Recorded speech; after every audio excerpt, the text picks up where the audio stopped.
नमस्कार, मैथ शिविर में आपका स्वागत है।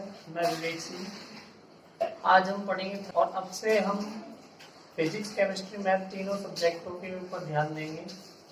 और अभी तक ना वीडियो डालने के लिए मैं क्षमा चाहूँगा, कोई प्रॉब्लम हो जाने की वजह से अभी तक वीडियो में नहीं डाल पा रहा था। अब से मैं लगातार वीडियो डाला करूँगा।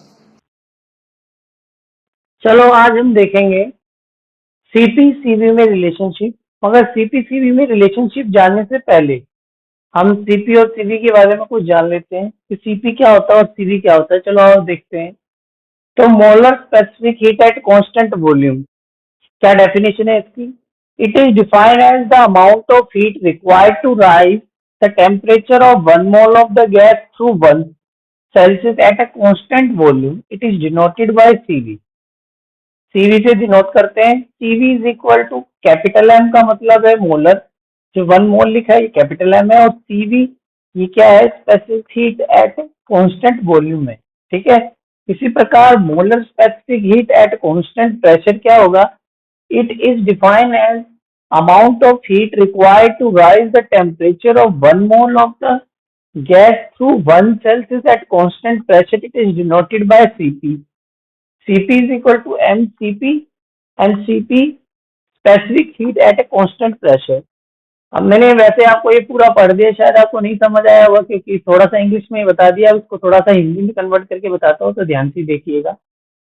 तो वो ये कहता है कि कोई भी किसी भी अमाउंट के अंदर जो हीट रिक्वायर्ड हो, हमें कितनी हीट रिक्वायर्ड हो, जब उसका टेम्परेचर है वो राइज कर दिया जाए कितना? 1 सेल्सियस। कितना टेम्परेचर राइज कर दिया जाए? 1 सेल्सियस। मगर कंडीशन यहाँ पर क्या है कि कांस्टेंट होना चाहिए वॉल्यूम। कांस्टेंट का मतलब क्या होता है? मतलब जैसे मैंने बोला कि मैं रोज कहता हूँ कि मैं ऐसे बोलूँ कि मैं रोज 4 रोटी खाता हूँ, सुबह भी 4, दोपहर में भी 4 और रात को भी 4। तो ये मैंने बोल दिया कि मैं 4 रोटी खाता हूँ, तो ये कांस्टेंट है। मतलब इसकी वैल्यू वेरी नहीं करती है, बढ़ती नहीं है ना घटती है। जिस वैल्यू को हम बढ़ा घटा नहीं सकते हैं उसे हम कांस्टेंट बोलते हैं। कि अपने मन से पहले ही फिक्स कर देना है कि मुझे इतना वॉल्यूम रखना है, तो उसने एक वॉल्यूम रखा है बी, कोई वॉल्यूम रखी है बी पर। तो हमने क्या किया, जब उसके अंदर टेम्परेचर हमने क्या किया, टेम्परेचर राइज किया, तो वो कितना टेम्परेचर राइज हुआ? 1 सेल्सियस। कितने पर? जब 1 मोल ऑफ गैस थी उसके अंदर, कितनी?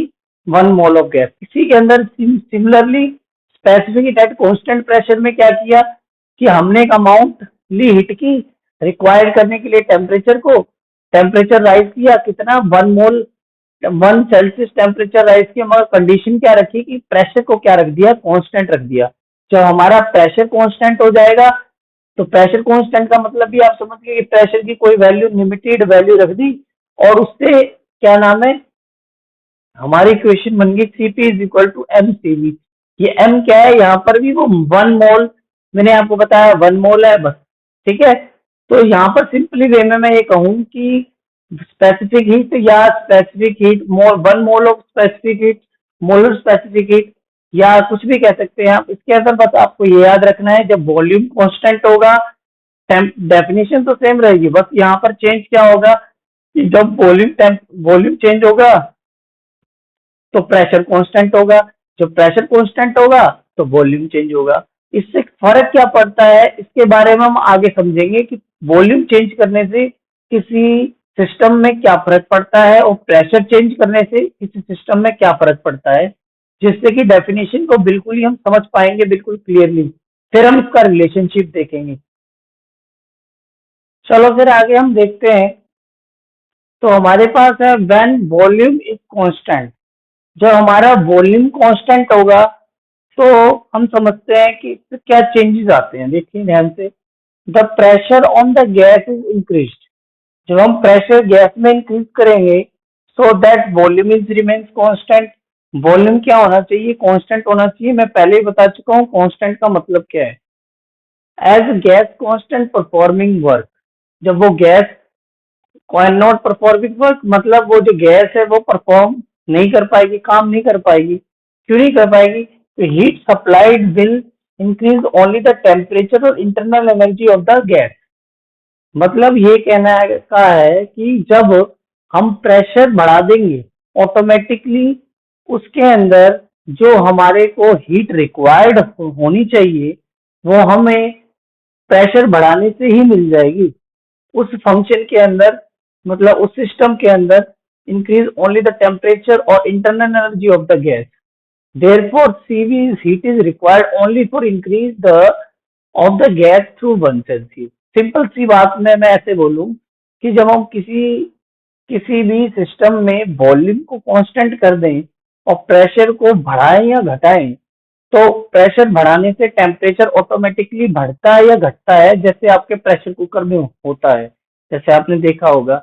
मगर and at the case of pressure, जब हम प्रेशर को कांस्टेंट रखते हैं तो क्या होता है, ध्यान से देखते हैं।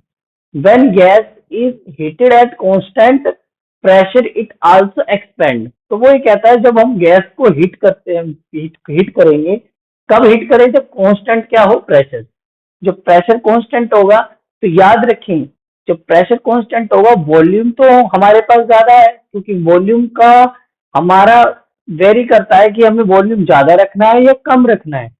हम वॉल्यूम को कम कर देंगे तो ऑटोमेटिकली प्रेशर ज्यादा होना चाहिए, और वॉल्यूम को हम ज्यादा कर देंगे तो प्रेशर ऑटोमेटिकली कम हो जाएगा। तो वो वही कह रहा है कि गैस को हीट करने पर कांस्टेंट प्रेशर हो तो वो क्या करता है, एक्सपेंड करता है। ज्यादा होगा तो वॉल्यूम तो प्रेशर क्या होगा, जो प्रेशर होगा वो क्या होगा, एक्सपेंड होगा, खुला होगा ना, क्योंकि प्रेशर उसमें कम होगा। जब जितना ज्यादा वॉल्यूम होगा उतना ज्यादा प्रेशर क्या हो जाएगा, एक्सपेंड हो जाएगा। Therefore, heat supplied at constant pressure will partly increase its temperature। मतलब कुछ मात्रा में इसका टेम्परेचर इंक्रीज हो पाएगा, एंड कुछ मात्रा में जब टेम्परेचर इंक्रीज होगा और कुछ मात्रा में partly utilise in performing work against external pressure. वो क्या करेगा, कुछ मात्रा में तो टेम्परेचर जो गैस का होगा वो इंक्रीज हो जाएगा, क्योंकि प्रेशर तो है इसमें, कुछ मात्रा में तो है, कांस्टेंट भले ही है मगर प्रेशर है।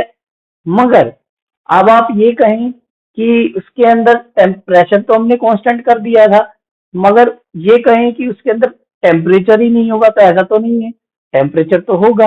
फिर क्या चीज है, तो वो ये कहना चाहता है कि कुछ मात्रा में तो टेम्परेचर रहेगा, वो कुछ मात्रा में जो उस क्या नाम है, मान लो कोई बॉक्स है या कोई भी सिस्टम है, उस सिस्टम के अंदर कुछ मात्रा में टेम्परेचर होगा और कुछ मात्रा में उस टेम्परेचर को बनाने के लिए वर्क करना पड़ेगा, किसको, जो हम हीट सप्लाई करेंगे उसको काम करना पड़ेगा। जैसे मैं ऐसे आपको मैंने एग्जांपल दिया था पतीले में पानी वाला, कि पानी आपका गर्म है, उसमें ठंडा पानी जब हम डालते हैं तो पानी को कुछ तो काम करना पड़ा होगा उनके मॉलिक्यूल्स को, जिससे कि वो पानी क्या हो गया, ठंडा हो गया। क्योंकि जब पहले तो पानी गर्म था, मगर जब मैंने उसको पानी को उसमें डाला तो उसके अंदर जो मॉलिक्यूल्स थे वो दूसरे मॉलिक्यूल्स के साथ अट्रैक्शन में है, और उसके जो टेम्परेचर को क्या कर दिया, कम कर दिया, मतलब उसके इंटरनल एनर्जी को बढ़ाया घटा दिया। बढ़ाया या घटाया कैसे, उसके अंदर जो वर्क डन हुआ उसके कारण। तो बस वो यही कह रहा है कि कुछ मात्रा में तो टेम्परेचर में काम किया और कुछ मात्रा में उसमें क्या हुआ, वर्क हुआ, काम हुआ।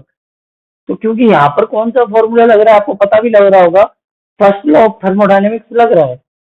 तो in case of CP more heat is required, क्योंकि अब आप यहाँ देख पा रहे हैं यहाँ पर दो काम हो रहे हैं और यहाँ पर एक ही काम हो रहा था, हीट सप्लाई करी और गैस गर्म हो गई। मगर यहाँ पर क्या हुआ, हीट सप्लाई करी तो कुछ मात्रा में टेम्परेचर इंक्रीज हुआ और कुछ मात्रा में उसमें टेम्परेचर इंक्रीज करने के लिए जो काम होना चाहिए वो काम हुआ। अब लास्ट में हमें क्या पता लग रहा है कि हमें प्रेशर कांस्टेंट करने पे जो सीपी की वैल्यू है वो ज्यादा होनी चाहिए हीट के लिए, एज कम्पेयर टू वॉल्यूम जब कांस्टेंट हो उसके लिए। तो सीपी की वैल्यू हमेशा ज्यादा होनी चाहिए सीपी से, ठीक है, सीवी से।